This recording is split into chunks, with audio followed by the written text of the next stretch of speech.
Alright guys, today we are talking Mirror Girls by Kelly McWilliams. I know some of my issues with my reviews are that I don't do them post-haste. Ergo, I forget things. But would it hurt you guys to give more detail in your online reviews? Give me a character name list. Is that so hard?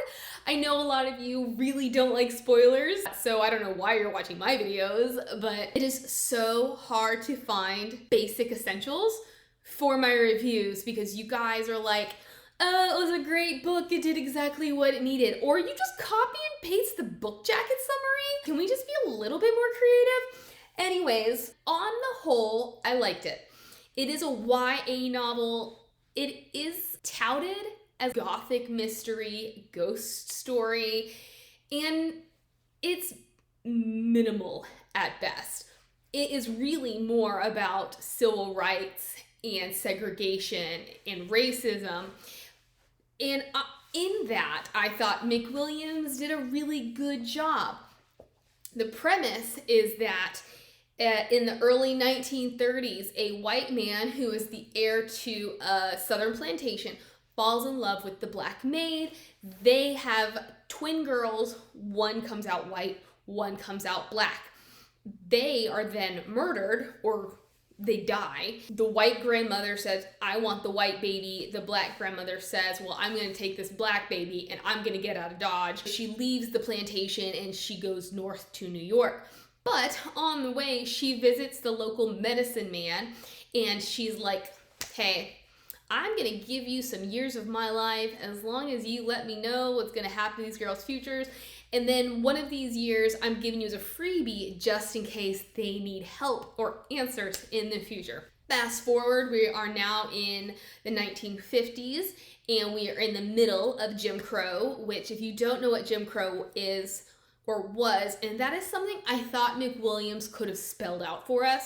Because in many ways, even though this is a YA novel, it felt very simple and almost like middle grade appropriate. If we are talking in terms of segregation and learning about civil rights, I don't think it would be out of place for like a 12-year-old or something to be reading this novel. And I don't know about you, but my history would have covered this when I was in elementary, possibly. I'm sure we talked about it in middle school and high school, but I think for this subject matter, McWilliams could have been like, this is actually what Jim Crow is, which it is basically laws that enforce racial segregation. Jim Crow is a pejorative term for an African American, and I thought she could have worked that in there. Like, I get the idea that Jim Crow is about segregation, but it's like, who is Jim Crow? And what exactly are these Jim Crow laws? It was very simple. It wouldn't have taken that much time. Anyways, the two twins are Charlene or Charlie Yates, and then Magnolia Heathwood. So Charlie is up in New York with her grandmother Nana, and Charlene is living in Eureka, Georgia with her white grandmother on their kind of obsolete, crumbling plantation, Heathwood Manor. Nana is on her deathbed and she wants to come home to be buried in the place that she was from. So they're on the train, and this is kind of the first time that Charlie experiences racial prejudice. And what I love, so I wrote two things at first. My biggest disappointment and what I thought McWilliams did best. And what I thought the strongest aspect of this novel was the depiction of segregation. We open up with them on the train going to Eureka. They have sold everything they have. Charlie has gotten them first class tickets, but at the point the book opens, the ticket master is coming by and he's like, you can't sit here. You have to go to the back. And she's like, but I bought tickets for here. And he's like, it doesn't matter. At this point, Nana is like, let's just go to the back. And when they get there, this young man who we learn is Darius gives up his seat for Nana because she is ailing. Darius is actually from Eureka. He is the preacher's son, and Charlie thinks he's pretty hot. Fast forward, we have Magnolia at her grandmother's deathbed. Magnolia has no idea who she is, what her roots are. She has been lied to about who her mother is, what happened to her parents. But on her deathbed, the grandmother's like, come here. She's like, first off, I hate you. I have always hated you. Second, you are black. Your mother was black, your mother was filth, your mother was trash. Then she dies and Magnolia is left reeling because she's like, how could this be true? This is not what I grew up with. Before she died, grandmother was like, yeah, that woman up there in that picture, that's not your mother. The story we told you about her was not true. To pause here, I feel like Magnolia had the stronger character arc out of the two. I liked watching her struggle with her identity, and what I thought was a really smart way of portraying this identity was that once the revelation that she is not actually white comes out, she can no longer see her own reflection. So it was just a really smart depiction of an identity crisis. But along with being unable to see herself, which other people can see her, she can no longer eat or drink because things taste and smell terrible to her. When Nana had gone to this medicine man, he had said that there's a curse on the family. One of these girls is going to end up fighting for her life. And now we see that this is Magnolia. I think what McWilliams was not so successful in this was that, just like when I was trying to find these character names, I couldn't find their names, but the one thing people said over and over and over, or actually there were a couple things that I agreed with, and it was nice to know that I wasn't alone in this, is that Magnolia, her transition from being a privileged white girl to someone of color was too easy. There was not an internal struggle. We saw moments where it was difficult for her because she realized she was going to have to choose a side. But if you all of a sudden told me my ancestry was something completely different and that I'm either going to have to live with this secret forever or I'm going to have to accept this secret and therefore my life will be changed forever, and it probably is not going to change for the better, it would be hard, especially in this era of segregation and racism, where a white woman is led to believe, one, her only purpose in life is to get married and have a family. Two, she is above everybody but the white man, in that anybody beneath her is dirt beneath her feet, and therefore she should not or will not have any kind of interaction with them that can put them on a level playing field. Magnolia is like, okay, I'm black. I choose to be black. I thought she needed to have more of a struggle of that's my sister, that's my twin sister, but she's black. And even though I'm black too, nobody would guess that, except for the fact that she suffered from a lack of love her entire life, and there she was craving acceptance and love from somebody else. That's the only reason I can semi-accept the way she glommed on to Charlie, because Charlie was the one who was like, you're a white girl. You know nothing. I don't want anything to do with you. I don't care if you're not really white. You're a white girl. I thought Charlie was a little extreme with her own prejudices, in that she, coming from the liberal North, she was part of the civil rights movement, which I thought was great. I really enjoyed seeing how she was fighting for her rights, fighting for her people, fighting for change. But she was so closed-minded when it came to Magnolia. She had no sympathy for Magnolia whatsoever. She wanted nothing to do with Magnolia whatsoever, when all Magnolia wanted was acceptance. She wanted to be loved by somebody, and this newfound sister, no matter her color, was her opportunity. But back to Magnolia. I would have thought that as much as she craves Charlie's acceptance, she still would have been somewhat repelled by the fact that she was a black woman. With this acceptance of her heritage, she dove head first into it. She moves out of her house. Well, not really. She doesn't do that till later. But essentially, she steeps herself in this African American community. And a lot of them were like, what is this white girl doing here? Which I both loved and hated, because it's what I wanted. It's what I thought we needed. But at the same time, I was like, she's a victim of circumstance. And because I don't know what kind of white woman she was before all of this, I don't know how she treated people. I don't really know how they should have reacted to her. Should they have hated her because their experiences with her personally were not good? Or were they just hating her on principle? It was hard to swallow that Magnolia took no time or convincing to accept this other part of her, especially because she stuck out like a sore thumb. For her to spend any time whatsoever in their community, in their neck of the woods, it would have been like, what is that white girl doing there? Nobody's gonna be like, oh, she's actually mixed. They would have been like, why is she hanging out with these people? Especially given that her friend, her best friend, was like the biggest racist of them all. And she was trying to actually have the town cemetery segregated. She was going to have all of the black graves dug up and moved to swampland, because even in death, these people should not mix. Just because of the way I was raised and what was ingrained in me, I would have been more afraid of people seeing me in a community that I've been raised is a community I shouldn't be a part of.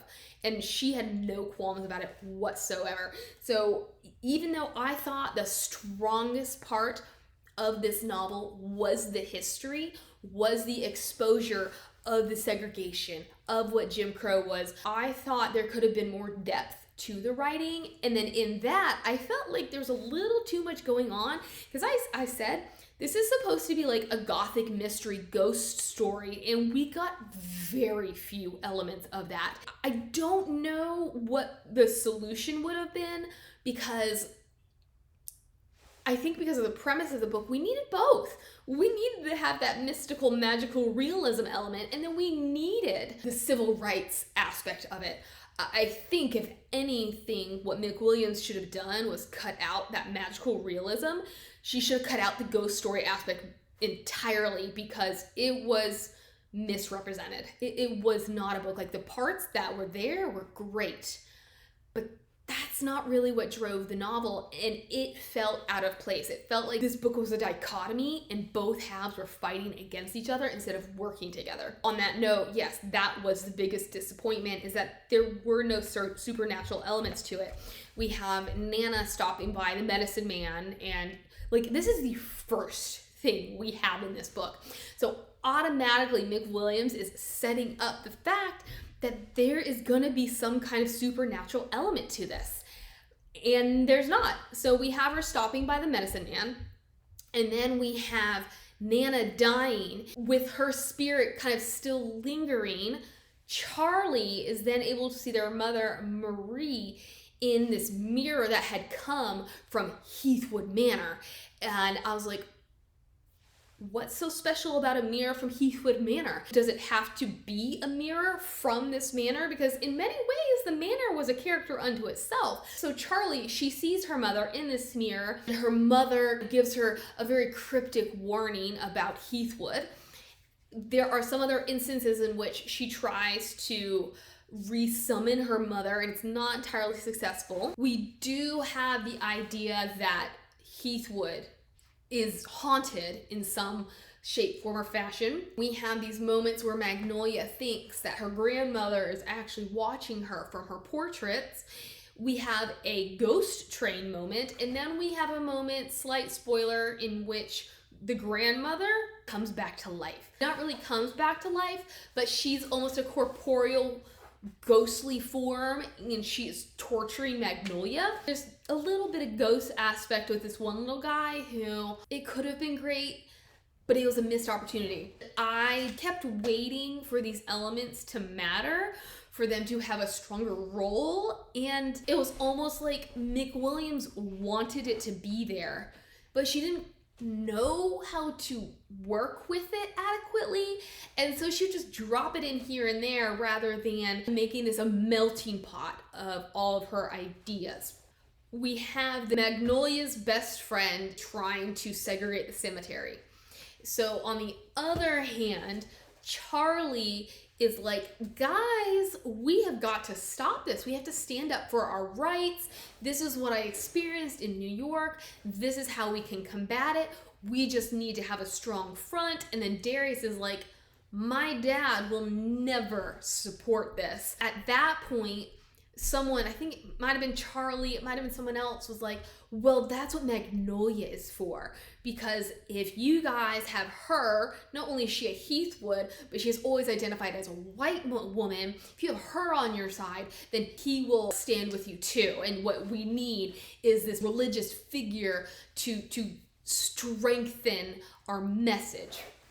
Because if he stands behind you, all these other people will stand behind you. I thought it was a great moment in theory for Magnolia, because again, it's a test of her conviction, a test of what she has now vowed to do, to become. But I thought it was a little presumptuous of Charlie to basically offer up her sister like a lamb to the slaughter. I touched on this earlier, but Charlie, I'm not saying that the way that the South worked was appropriate. I'm not saying that the way that Southerners treated others or their viewpoints were right. But you can't deny that there is or was a Southern way of life. Just like there's a Northern way of life, just like there's people out West and in the Midwest. We all have our ways of life. This was a downfall of McWilliams' representation of Charlie, because I thought this could have been her character arc. It's almost the opposite of Magnolia. Magnolia is a white woman who is realizing that she's not actually a white woman, which I feel also begs the question, how do you identify when you are mixed? In which community are you which kind of person? So if you're in the white community, are you viewed more as Black? And when you're in the Black community, are you viewed more as white? I think it's just an interesting concept, and I would have liked to have seen more of it, of her life in her two different social circles. That said, with Charlie, I think it would have been nice for her to have gone from this Northern Yankee who's all about civil rights and equality, being like, oh, well, you Southerners are backwards, to being like, well, maybe they're not all bad. Maybe, like, even though they're not right, I can see why they do things. Like, you know, she comes to the South, meets Darius, they kind of court, and spoiler, I don't think they actually get together in the end. It's left wide open.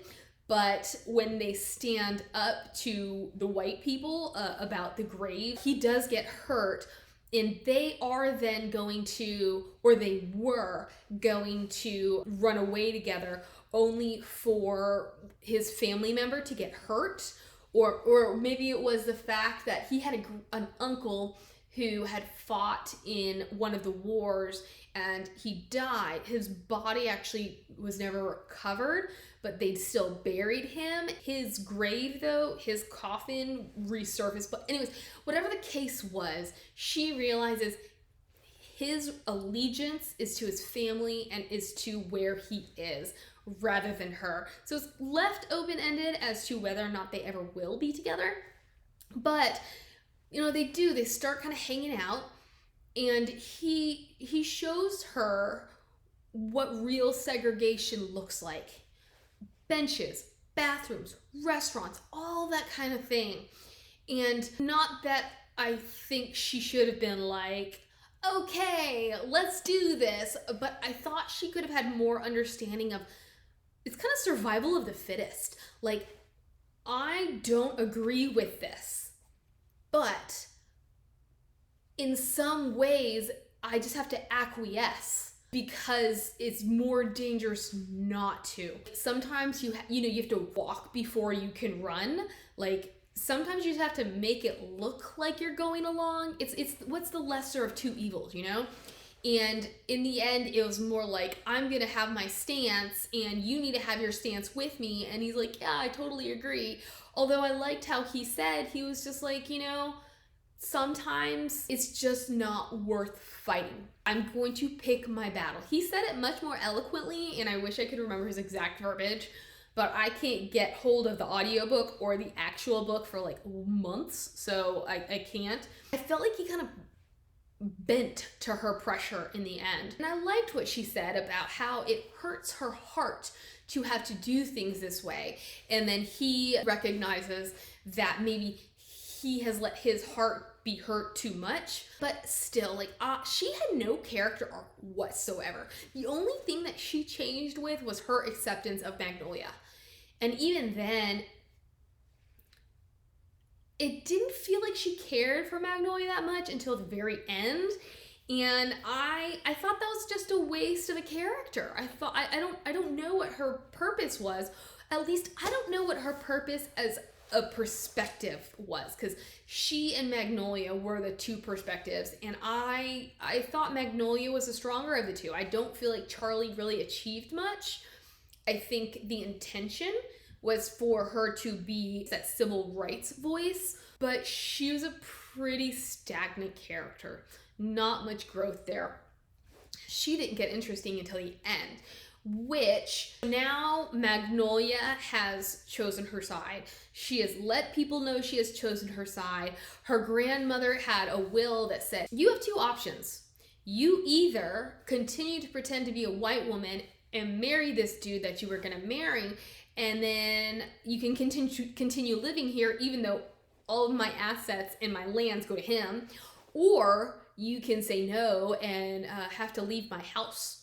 And at this point, the aunt, who did show her affection, reveals that she knew that Magnolia had been a black woman. And I thought that this was a missed opportunity as well, because her grandmother, like low-key, not low-key, despised Magnolia, and Magnolia knew it. But the aunt, well, it was her grandmother's sister. She made Magnolia feel like she had value and that she did care for her until it all came to light, and then she was like, oh, I can't have anything to do with you, you need to get out of here. Only for her then to be like, I'm sorry, I shouldn't have done that.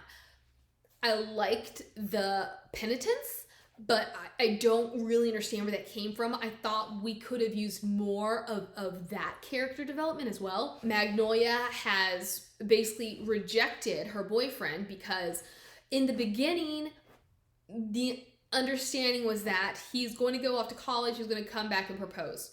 He comes back and he is like, oh, I can't marry you. I know this is what our plan was, but like, basically I've gotten involved with the civil rights movement while I've been off at school, and I think I missed something here, but I was like, this is the point where Magnolia can be like, actually, not necessarily reveal her true identity, but she'd be like, oh my gosh, this guy, like we could, because she was disillusioned by him at this point too, and I thought this would be the moment where she'd be like, actually, we're not that far away from each other in the way that we're thinking right now. Like, this could still work. He's a real good guy.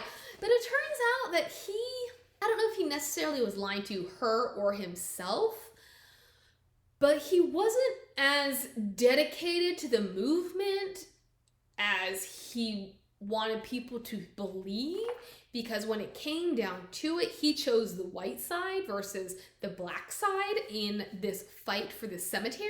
He comes back to her, and I believe he already knows at this point about her heritage, but he's like, you're gonna have to continue to act like a white woman. And she's like, no, I don't need this. I don't need you. You can have my plantation, because her, as I said, the plantation was falling apart. Like, her family name, all they had left was her name. They had no money. She has now moved back into the house after her aunt is like, hey, I'm sorry.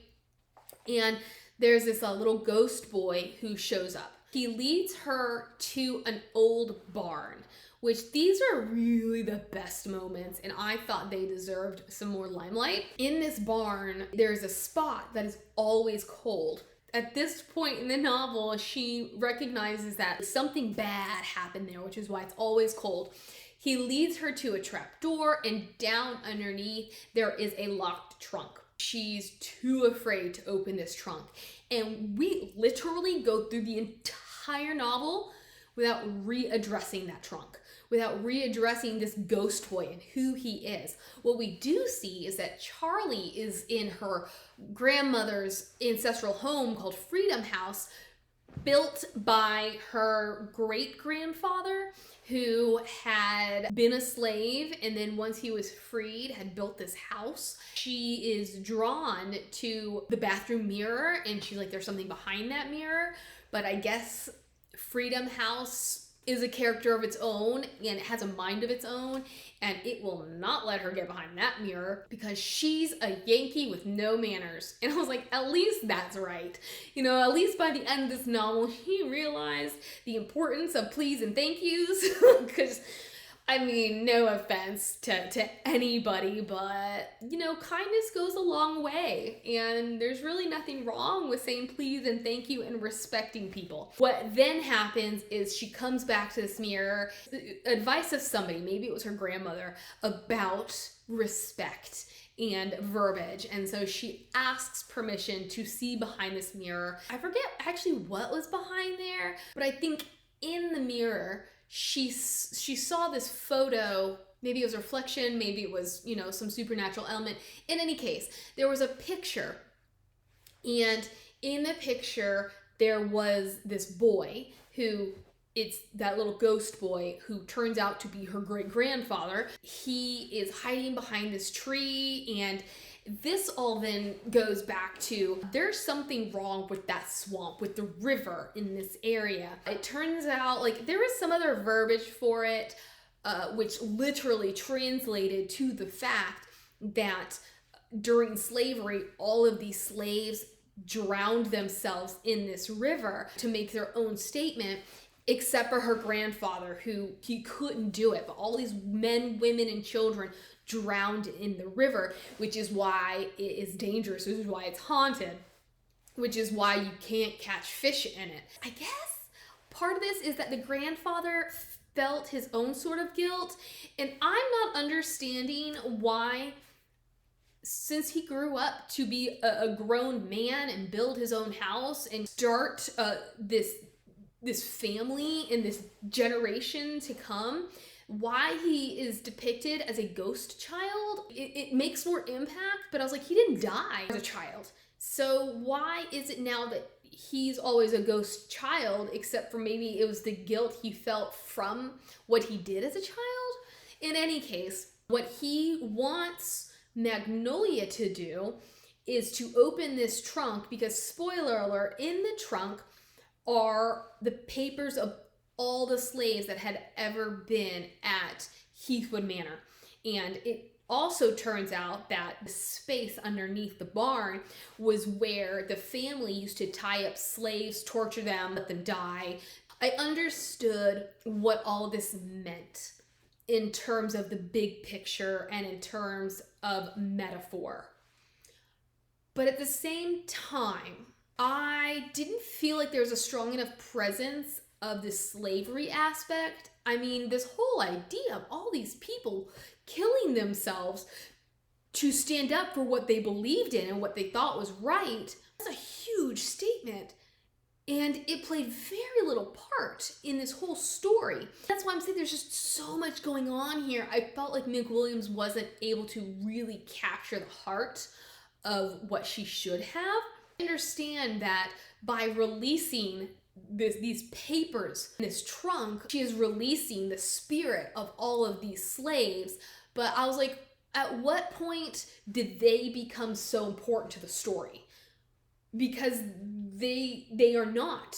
Like, they're not a heavy presence. Not that they're not important, but they're not a heavy presence in the story. And it felt like out of left field all of a sudden about this creek or this river or whatever, and about the dead slaves, and like why there were problems with this river and like what was buried in the ground. So let's wrap things up here. Charlie is on her way out of town. After she sees what Jim Crow is doing to the South and about segregation and the inequality, she's like, I don't want to be part of this. I just want to go home. So she tries to go home, only for her to board the ghost train. And this ghost train is filled with all kinds of spirits, and it's essentially spirits who haven't let go. So she re-encounters her grandmother. Not that her grandmother hasn't let go, but her grandmother wanted to make sure that her grandchildren were okay, that they were taken care of, that they patched all of their differences, they mended their bridges. We also meet the conductor, who, it turns out, was the first slave to be murdered in this barn, and that's where that cold spot comes from, and that he then created this train so that other spirits had a place to ride. We meet Darius's uncle, and he's just like, I just want to keep an eye on my nephew, and we just kind of get some stories, and I thought that all of these supernatural elements hit so much harder than anything that McWilliams did with the civil rights stuff, because it made it personal versus making it something that you just read in a textbook. Like, I think it's because we lacked that character arc for both Magnolia and Charlie to tie in to what it means to connect with this part of their heritage, that it wasn't emotional. I do think it was eye-opening and in many ways disgusting the way that African Americans were treated, but it wasn't handled with the same finesse. If it had been less about the civil rights and more about the plight of the slaves, and then somehow that ties into these girls' lives, it would have been completely different. But Magnolia, she's back at Heathwood Manor. This boy approaches her again, and she's like, okay, I know what you want. And I'm like, it's about darn time. Like, we are 95% of the way through this book, and we are just now getting back to this trunk. She's like, okay, I know what you want. Gotta go get the keys. So she goes to her grandmother's room to get this key ring that her grandmother used to carry around with her. And this is when the grandmother, like, claws her way out of a mirror or something and is chasing Magnolia down the hall, chases her to the barn, chases her down, and now she is torturing her. She's burning her hair off because growing up, grandmother had made sure that Magnolia's hair was never natural. She never let it be curly. She always straightened it. And there was a moment when Magnolia tried to speak up for herself and be like, well, why can't I have curly hair? Like, girls have curly hair now. And her grandmother burned her hair off with this curling iron. So now she has this blazing hot curling iron and she's burning Magnolia with it. This ties back to an idea of perception is not always reality. So Charlie hops off the ghost train at this barn stop and she goes down and she rescues Magnolia, and she's like, Magnolia, it's not real, it's all in your head. Even though Magnolia's hair was legitimately burned off her head. So that, I thought, did not vibe. They leave Eureka and they go to New York and they're starting their lives together. What I didn't mention or really get into was the fact that both girls knew that their parents had died.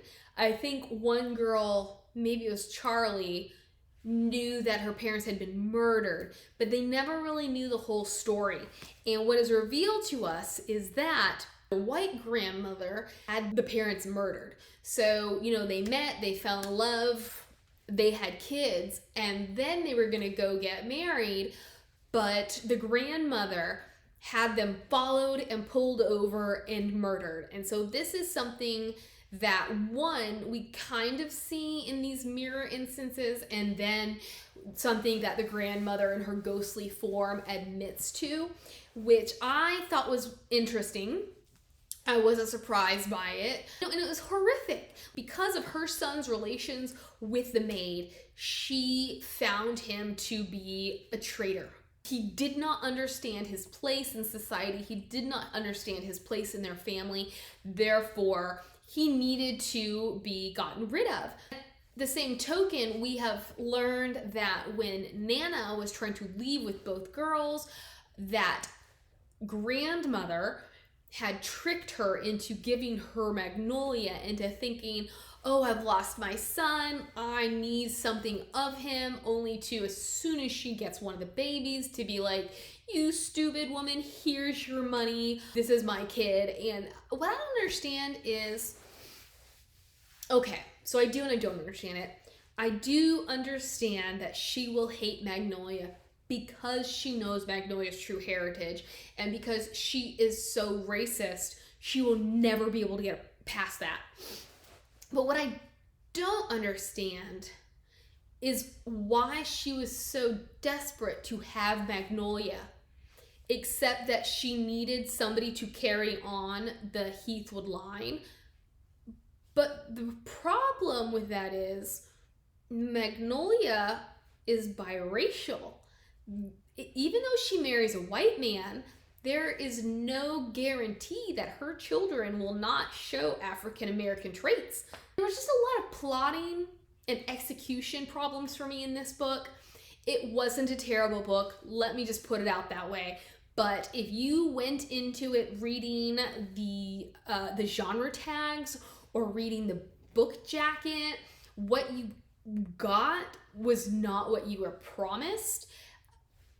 I would love for you guys to read it and to get your take on how McWilliams executed her ideas. I thought the more interesting aspects were left to the wayside, and then she just didn't develop her characters to their fullest potential.